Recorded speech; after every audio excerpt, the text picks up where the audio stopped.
नमस्कार दोस्तों, मैं आज आपको पर्यावरण दिवस के बारे में कुछ बताना चाहता हूँ। जैसे कि हम 5 जून को ही पर्यावरण दिवस क्यों बनाते हैं, तो मैं आपको बता दूं, जब इस धरती पर, इस पूरी दुनिया पर इंडस्ट्रियलाइजेशन मतलब औद्योगिकरण हो रहा था, तो इससे सबसे ज़्यादा इम्पैक्ट जो हो रहा था हमारी धरती माँ को हो रहा था।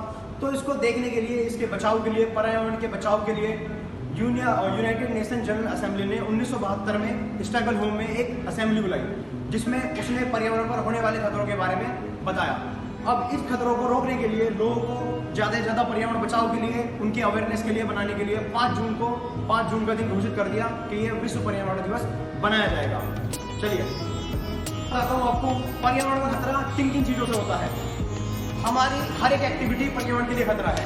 जैसे कि मैं अपना घर बनाऊं, अपनी कंपनी बनाऊं, कुछ भी बनाऊं, तो वहाँ पे जो जमीन होगी उसमें उपस्थित जो जनजीवन है, जो वन है, जो पेड़ है, उनको मैं खत्म कर दूंगा। दूसरी चीज, जहाँ पर मैं अपना काम करूंगा तो वहाँ पर वायु प्रदूषण करूंगा, जनरेटर सेट लगाऊंगा, कुछ ऐसे काम करूंगा, औद्योगिकरण के लिए ऐसे काम करूंगा जिनसे धुआं निकले, क्योंकि वायु में जाके उसको गंदा कर दे, मैला कर दे, तो इससे फर्क पड़ता है। तो अगर जहाँ पर मैंने घर बनाया है वहाँ पर मैं पानी की व्यवस्था भी करूँगा, मैं डेली कुछ ना कुछ इंडस्ट्रियल के लिए, प्रोसेस के लिए काम करूँगा, खाने पीने के लिए काम करूँगा, पानी को दूषित करूँगा, तो वो पानी जाकर मैं नाली में जाएगा, वो नाली से नाले में जाएगा, नाले से नहर में जाएगा पानी, वो पानी नहर से जाके सागर में मिलेगा और सागर से महासागर में मिलेगा। इससे मेरा जल प्रदूषण होगा। और जो मैं कूड़ा करकट करूँगा, मैं प्लास्टिक की चीज़ें इस्तेमाल करूँगा, मैं बहुत सारी प्लास्टिक के बने बैग इस्तेमाल करूँगा, पिन्नी इस्तेमाल करूँगा, उन सभी से मैं मृदा प्रदूषण करूँगा। इन सभी चीज़ों से पर्यावरण को फर्क पड़ता है। तो मैं हमारे देश में इसके लिए बचाने के लिए हम क्या क्या कर सकते हैं। 1986 की बात करूँ तो एनवायरमेंट प्रोटेक्शन एक्ट इसके लिए बनाया गया है, जिससे सरकार अपने नियमों द्वारा पर्यावरण को रोकने के लिए तरह तरह के नियम बनाती है। एनजीटी, नेशनल ग्रीन ट्रिब्यूनल, ये भी तरह तरह के सर्कुलर्स निकालती रहती है। नवंबर के महीने में, मार्च के महीने में बहुत ज़्यादा प्रदूषण होता है हमारे DNCR के क्षेत्र में। इसके अलावा लोगों को अवेयर करने के लिए बहुत से महान बिल, 1970 की बात करूँ तो चिपको मूवमेंट हमारे देश में चला था, जिसमें पहाड़ी लोग पेड़ के सामने अपने पेड़ की कटाई को रोकने के लिए खड़े हो जाते थे। तो आज भी हमें कुछ एक ऐसा ही पेड़ करना पड़ेगा। सरकार की चलाई हुई नीति जैसे एक बच्चा एक पेड़, वो भी बहुत तरीका है और इससे बहुत फर्क पड़ता है। तो इन सभी चीज़ों से क्या फर्क पड़ता है?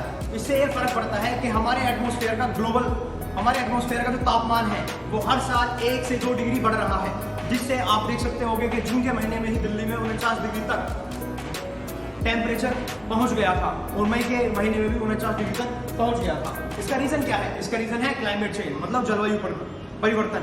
कहीं सूखा, कहीं बाढ़, कहीं आंधी, कहीं तूफान, कहीं जर्जर जमीन इत्यादि। ठीक है, तो पर्यावरण के बचाव के लिए मैं क्या कर सकता हूँ? हम क्या कर सकते हैं? मैं ज़्यादा से ज़्यादा अपने घर के आसपास, अपनी कंपनी के आसपास पेड़ लगा सकता हूँ, पानी को कम दूषित कर सकता हूँ, पानी का संरक्षण कर सकता हूँ।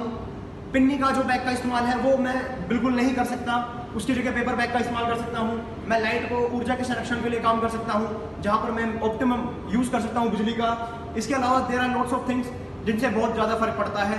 जैसे कि मैं जो ऑर्गेनिक चीज़ें होती हैं उनका इस्तेमाल कर सकता हूँ, ऑर्गेनिक मैन्योर का इस्तेमाल कर सकता हूँ, और बहुत सारे तरीके हैं। आप न्यूज़पेपर में देख सकते हैं, उस वीडियो क्लास में मैं डिस्क्रिप्शन में डालूंगा, आप देख सकते हैं उसे। तो ये सब चीज़ें पर्यावरण को बचाती हैं। इलेक्ट्रिकल, हमारी सरकार जो है बिजली से चलने वाले यंत्र, बिजली से चलने वाले वाहनों का इस्तेमाल बढ़ा रही है, तो उनको खरीदें और उनका काम लें। प्रॉपर मेंटेनेंस ऑफ मशीन भी रिक्वायर्ड है, और हमको अपने विकास की